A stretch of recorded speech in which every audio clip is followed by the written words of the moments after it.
Good morning students. Welcome to the digital classes of Lalbagh Girls Intermediate College.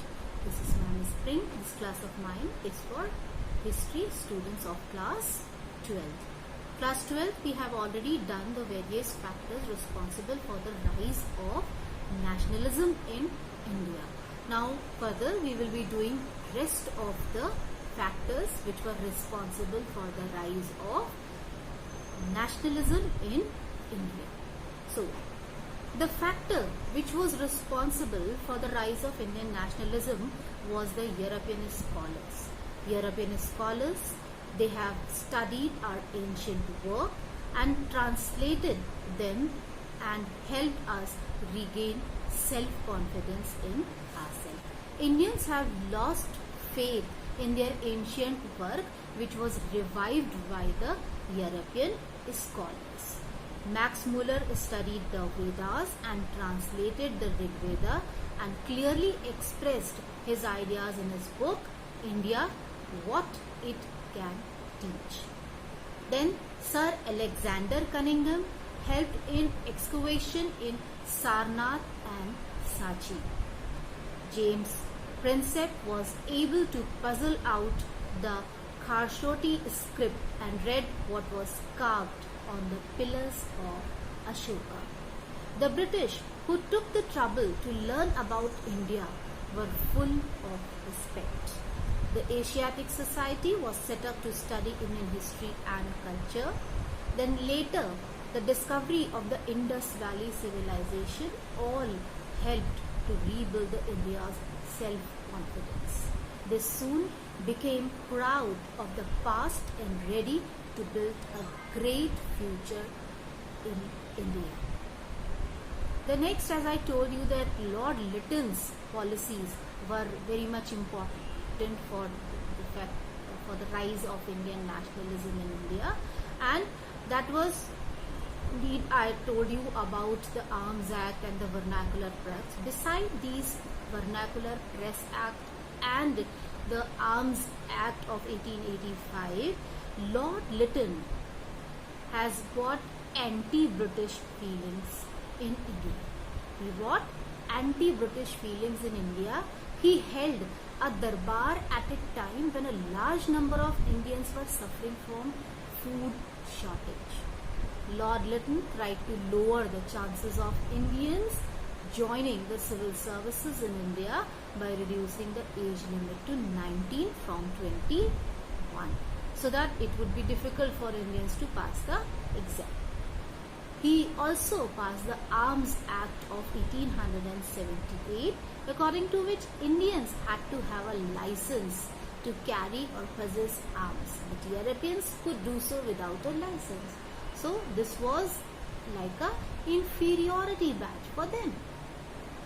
The Vernacular Press Act of 1978, it says that it was another unpopular measure of Lord Lytton, and according to this, vernacular press means the Indian press who wrote the inside the people could be punished. These measures of Lord Lytton made him very unpopular and increased the feeling of patriotism and nationalism in the hearts of the people of India. Next, very important factor responsible for the rise of Indian nationalism was the economic exploitation. The economic exploitation of India after the revolt became worse. Earlier, it was mainly the English East India Company which was exploiting, but now many more British traders tried to make India into an economy colony, a supplier of raw material and a place to dump their manufactured goods. The British made clothes in the mills which were much cheaper than the handmade clothes. Soon the looms at home were silenced. The British encouraged the peasants to grow cash crops like opium, jute, tea, indigo instead of food crops. They collected revenue in cash rather than in kind, and all this led to famines. The railway and other industries were set up in India in such a way as to help the British industries. The British iron and steel flourished when the railway network was set up in India, as they got most of the requirements of goods from England.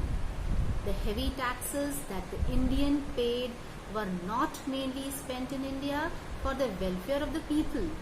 Indian economists like Dadabhai Naoroji openly proclaimed that the Britishers were draining all the wealth from India in the form of profits, savings, salaries and pensions. All sections of Indian society felt the effects of economic exploitation by the British and realized that the quite drastic steps were needed to correct the situation. This automatically led to an upsurge of nationalism fervor. Next was the formation of Congress. It was when the nationalist feelings were high that Mr. A.O. Hume wrote a letter to the graduates of the Calcutta University to get together to form a political associations.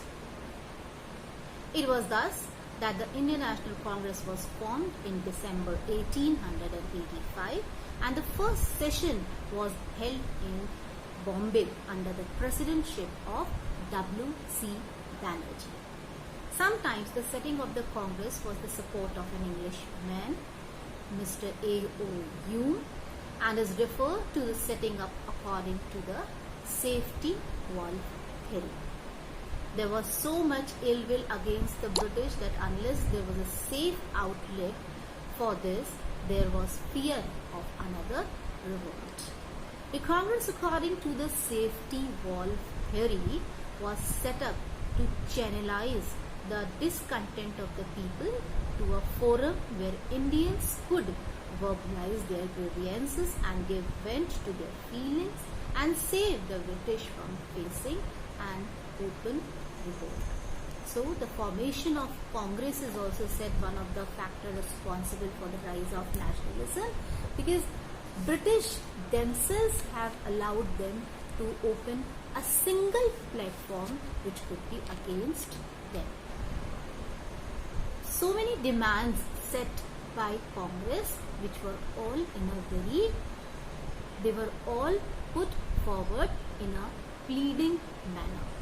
So the demands made by the Congress as its inception under W.C. Banerjee, the first president, were also simple. At the time, the Congress wanted Indians to have the right to carry arms.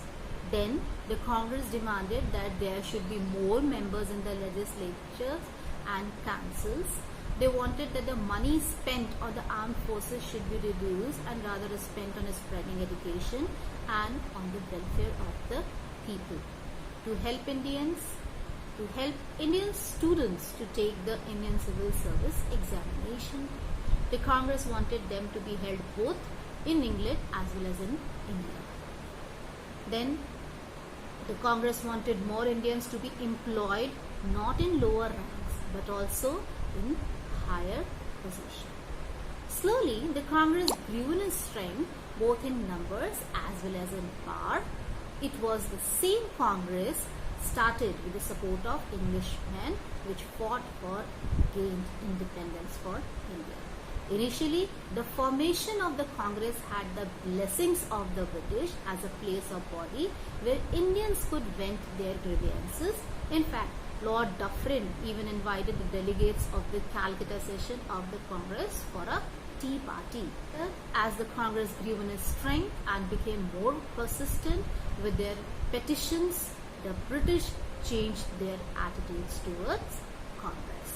Encouraged by the new attitudes of the British towards the Congress, Sir Syed Ahmad Khan, with the help of Raja Shiv Prasad of Banaras, another organizations like United Indian Patriotic Association was set up in competition to Congress.